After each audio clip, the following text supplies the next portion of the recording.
So aspects through synastry are quite important, and we need to talk about the difference between aspects.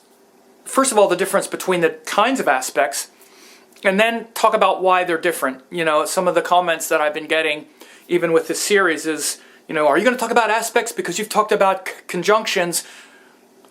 You know, well, but the reason is because conjunctions are more important in this sense, okay? Everything's not the same. This is just after you've done a couple thousand astrology readings, you'll see. After you look at all of the, you know, everything is not as important as everything else. It's one of the problems with learning astrology is we think everything is just as important as everything else, and it's not. It's not as, you know, your finger isn't as important as your heart, okay? Your heart stops beating, you're dead. You cut your finger, you know, you have a while, even if you lose your finger. So they're not as important. You know, you want to understand it like this. Synastry, when you lay one chart on top of the other, and again, just to reiterate, this is the reason why South Indian chart is so important, because it's not about houses, it's about signs. The zodiac is a fixed mandala, okay? The signs are always there, okay? And when we're looking at synastry, we're talking about planets and signs and how they interact with our chakras. The zodiac, the reason this is important is because the external zodiac, the signs that exist along the ecliptic, that outer zodiac mirrors our inner zodiac. It was talked about by Sri Yukteswar in the Holy Science about the inner chakras system. And this is what's interacting. This is how your karmas enter your mind when your planetary cycles run and the planets move. Okay? Because the planets rule the chakras and that activates your karma. So when one person has a planet at the same place on the inner zodiac, the inner wheel, as someone else, it's like a button getting pushed. It's like this. Okay? This is a much more immediate contact. This is a conjunction than an aspect, which is called a drishti, which is a glance. Okay? What's more important, that I'm touching you or that I'm looking at you? Obviously that I'm touching you. If I'm touching you, I can touch you. That's what the conjunction is through synastry. They're touching. Okay? It's pushing a button, like I said. Drishti or aspect means it's watching or it's looking at you. It's also important. Somebody's looking at you, it's going to change what you're doing. But you need to understand that's what the drishti is. That's why it's not the same as a conjunction through synastry. So everything is not as important as everything else. In addition, all drishtis aren't the same either. All aspects are not the same. We tend to think they're all the same. You have mutual aspects that happen usually through 7th house aspect. Someone has a planet in Aries, someone has a planet in Taurus. In Libra. That's a mutual aspect. They're sharing. That's like I'm looking at you and you're looking at me. Okay? It's that kind of an aspect. It's a mutual drishti. Okay? But then you have planets that only give a one-way aspect. Jupiter, Saturn, and Mars only aspect one direction. Okay? Meaning you can have Jupiter in the 5th house from someone else's planet, and Jupiter is looking at that planet, but the planet isn't looking back. Okay? It's a one-way aspect. Jupiter is giving his drishti, or Saturn gives his drishti. Saturn gives his drishti 3 houses in front, 10 houses in front, and 7 as well. If there's a planet opposite Saturn, again, that's a mutual drishti. That means Saturn is looking at them, and they're looking back at Saturn as well.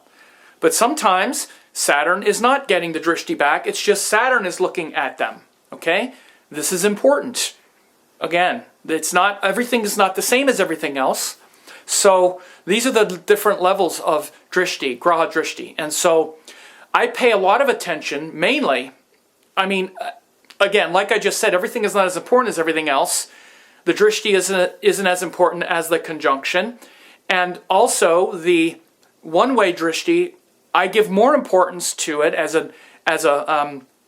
especially through synastry, than the mutual. Of course, they're all there. I mean, the mutual aspect is there. Like, let's say one person's Venus is in Libra and one person's, Venus is in Aries. Okay, they're mutually looking at each other. Or one person's Venus is in Libra and one person's Saturn is in Aries. Okay, then they're looking at each other.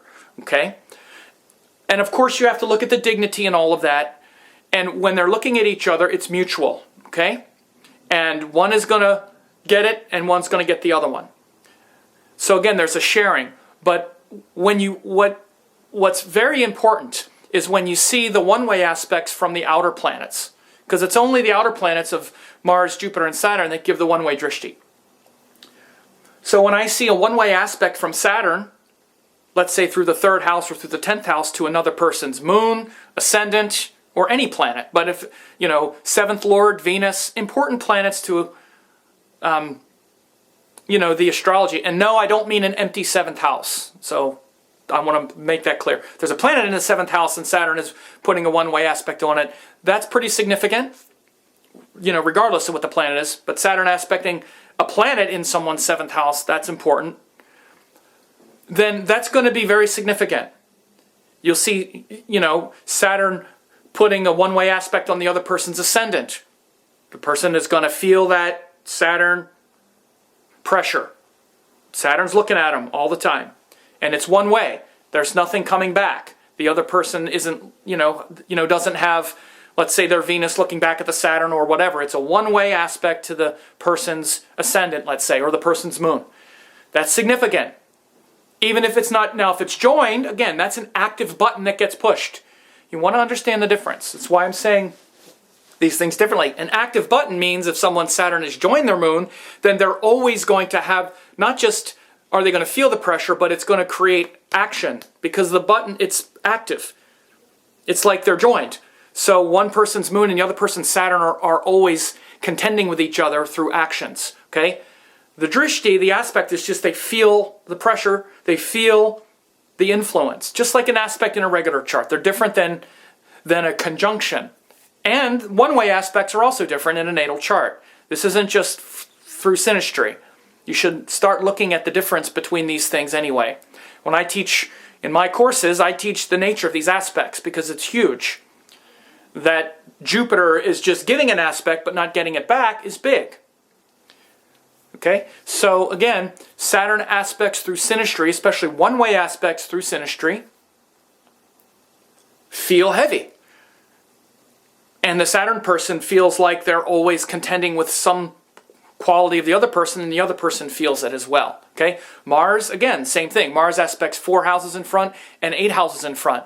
One person's natal Mars aspects the other person's 7th house, not 7th house, planet in the 7th house, but, ascendant, Venus, 7th Lord, whatever. It's going to bring Mars energy into that thing.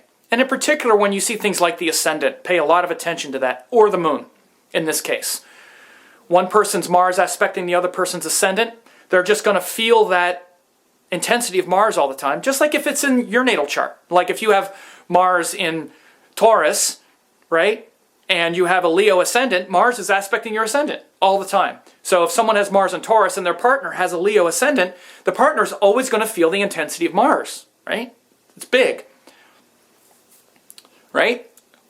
Jupiter confers grace. Jupiter aspects through synastry are really powerful. Different than a conjunction, an aspect through synastry, which means